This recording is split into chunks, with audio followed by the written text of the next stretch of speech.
ममता बहुत ही सीधी और प्यारी लड़की थी। वहीं सुनील एक सरल और आगे बढ़ने की सोच रखने वाला लड़का। सुनील, बेटा सुनील कहाँ है? अरे जरा एक गिलास पानी तो दे दो। हाँ माँ, अभी आया।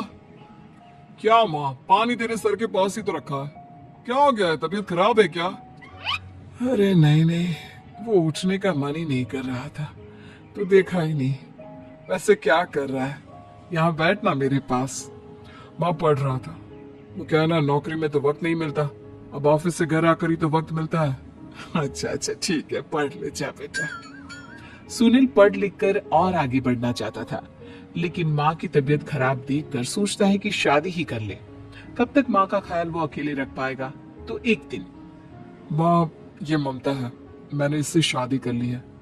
तुम्हारी तबीयत भी ठीक नहीं रहती तो मैंने सोचा शादी कर लेता हूँ। घर संभालने वाली और तुम्हें संभालने वाली कोई आ जाएगी तो अच्छा रहेगा। माँ अचानक से सामने बहू देखकर हैरान रह जाती है। बेटा, ये क्या बात होती है? न बैंड, न बाजा, न दहेज, न शगुन, ऐसे कैसे बहू आ गई? बात तू तो जानती है, मैं नौकरी के साथ पढ़ाई कर रहा हूँ तो कहाँ से इतना पैसा बचा पाता कि धूमधाम से शादी करता। वैसे भी माँ, लोग तो आकर खाकर निकल जाएंगे, इसलिए बस वैसे ही। माँ जी, मैं आपका ख्याल रखूंगी। वैसे भी ये आगे की पढ़ाई कर रहे हैं, अच्छा कुछ कर गए तो सबके दिन फिर से अच्छे आ जाएंगे।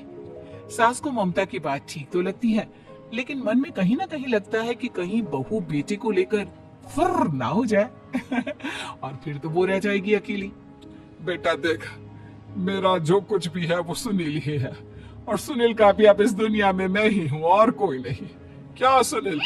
बिल्कुल माँ, लेकिन आज से ममता भी मेरे जीवन का अहम हिस्सा है, जैसे तू है। सास को बड़ा बुरा लगता है कि उसकी सल्तनत में कोई और हिस्सेदार कैसे हो सकता है। कैसे कोई और उसके 30 साल के बेटे की जिंदगी में अचानक से आकर बराबर का हिस्सेदार बन सकता है। देख बहू, मैं भले थोड़ा बीमार रहती हूँ, लेकिन इसका मतलब यह नहीं कि घर की चीजों में मेरा कंट्रोल खत्म हो गया है। मैं आज भी इस घर की रानी हूँ, समझी? बेटा सोचता है कि ये माँ को अचानक से क्या हो गया। कल तक जो माँ कहती थी कि जिंदगी का कोई भरोसा नहीं, वो अचानक से जंग के मैदान की झांसी की रानी कैसे बन गई। माँ, क्या हो गया है? सब ठीक है ना? अचानक कैसी बात कर रही हो? ममता का आज पहला दिन है, स्वागत करो उसका। आसपास के आंटियों को बुलाओ, नई दुल्हन की मुंह दिखाए करवाओ। खैर, सास सास होने का फर्ज निभाती है और बाद में एक सहेली के साथ बाहर निकल जाती है। क्यों नहीं बताया नहीं कि बेटे का ब्याह कर रही हो? वैसे तो सारा दिन हम ही में घुसी रहती हो। अरे मुझे भी तो अभी पता चला, यूं अचानक सर पर लेकर आ गया। कहता है बहू है माँ तुम्हारी। अब इसको भी इतना ही मैं प्यार करता हूँ जितना तुझे करता हूँ। लो जी, ये क्या बात होगी? क्यों इतना प्यार करता है?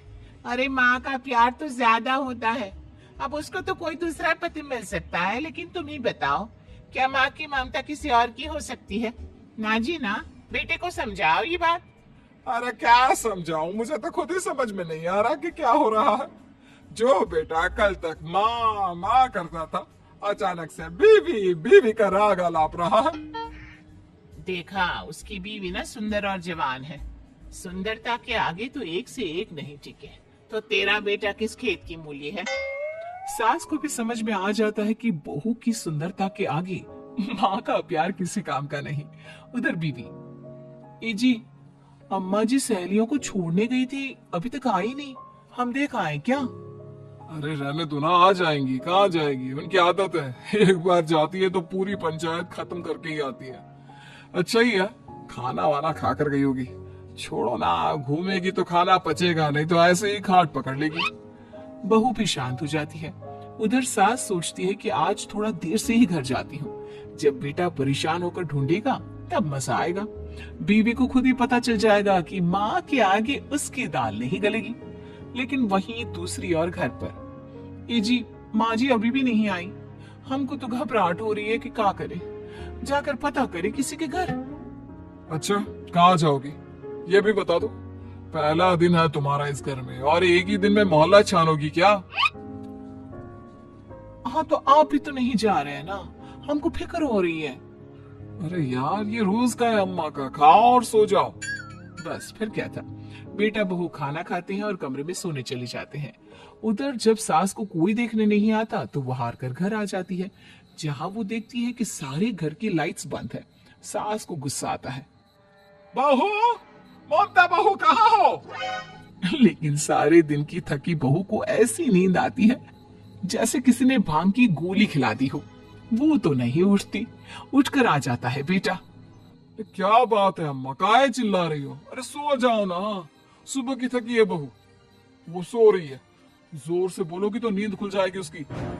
माँ को गुस्सा आ जाता है। फिलहाल तो सो जाती है, लेकिन मन ही मन ढेर सारा जहर बहू के लिए भरा होता है। सुबह बहू चाय बना रही होती है कि सास धीरे से गैस तेज कर देती है, जिससे चाय का बर्तन जल जाता है। और जैसे ही बहू चाय का बर्तन उठाती है, उसका हाथ जल जाता है। मेरा हाथ जल गया। वो जोर जोर से चिल्लाकर इधर उधर भागती है कि सास थोड़ी देर में उसके हाथ में पानी डाल देती है। हाय रे बहू, क्या कर रही हो? पहली बार रसोई छुई हो क्या? सासू माँ गलती से गैस तेज रह गई थी और बर्तन जल गया, जिससे मेरा हाथ जल गया। हाय रे, कितना गंदा दाग। छी छी छी छी, मुझे तो उल्टी आ रही है तेरा गला हुआ मांस देखकर। तू ना मुझे अभी साथ से खाना मत लगाना। बहू भी खुद का हाथ देखती है तो उसे भी रोना आ जाता है। कुछ दिनों के बाद सास की सहेली आती है, बहू चाय बनाकर लाती है। उसके जाने के बाद सहेली कहती है, बहू की सुंदरता ऐसी है कि कोई भी दीवाना हो जाए। वैसे तेरे बेटे का क्या हाल है? अरे वैसा ही है, बहू के पीछे लट्टू। क्या करूं, कुछ समझ में नहीं आ रहा। मैंने तो बहू के चेहरे पर दिवाली के पटाखे की चक्री फेंक दी, उसका पूरा चेहरा जल गया।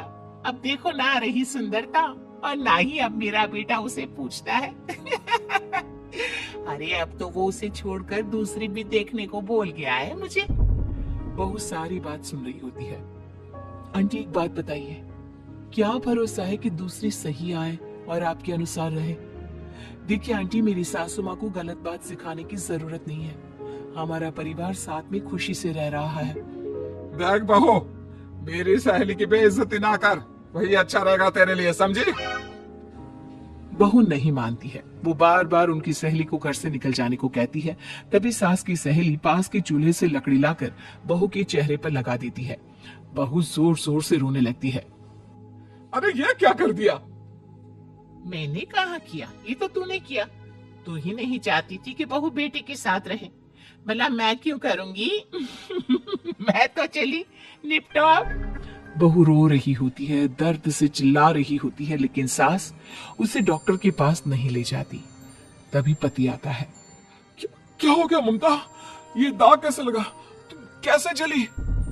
ममता कुछ नहीं कहती, बस दर्द से करा रही होती है। पति माँ की तरफ देखता है। हो ना हो माँ, ये पक्का आपका काम है। आप ही ममता से जला करती थी ना। देखना माँ, अब पुलिस आएगी, केस बनेगा, लेकिन पहले मैं ममता को अस्पताल लेकर जा रहा हूँ। सभी अस्पताल जाते हैं, जहाँ डॉक्टर ममता की सास से कहते हैं, आपने तो नहीं जलाया ना बहू को? अब ममता की सास के तो पसीने छूट रहे होते हैं। वो घबरा कर कहती है, ना ना डॉक्टर साहब, कैसी बात करते हैं? हम क्या जलाएंगे अपनी बहू को? डॉक्टर ममता के पति से पूछते हैं, देखिए, क्योंकि ये ससुराल में चली है तो मामला पुलिस का बनता है, तो आप पहले पुलिस को बुलाइए, तभी इलाज पूरा होगा। सास डर जाती है कि अब तो बच्ची जिंदगी जेल में ही रहना होगा। रहने दीजिए ना, पुलिस को क्यों बुलाना? सारी हंसी खत्म हो जाएगी जब पुलिस के डंडे पड़ेंगे। बहू को जलाना भले ही बहुत आसान हो, लेकिन उसके बाद सारी जिंदगी जेल की हवा खाना। सास डर जाती है। पुलिस आती है। पास लेटी दर्द से करा रही ममता स्टेटमेंट देती है। तो क्या हुआ था? कैसे जली आप? ममता पास खड़ी सास को देखती है। बेटी बताओ, कैसे जल गए तुम? ओए, काका का किरण वाली शाहरुख, चुप, बिल्कुल चुप। सास चुप। सभी इंतजार करते हैं कि ममता क्या बोलेगी। जी मैं खाना बना रही थी, लकड़ी उड़कर मेरे ऊपर गिर गई और मैं जल गई। सास बहू की बात सुनकर रोने लगती है। देखा माँ, कितनी समझदार है ममता।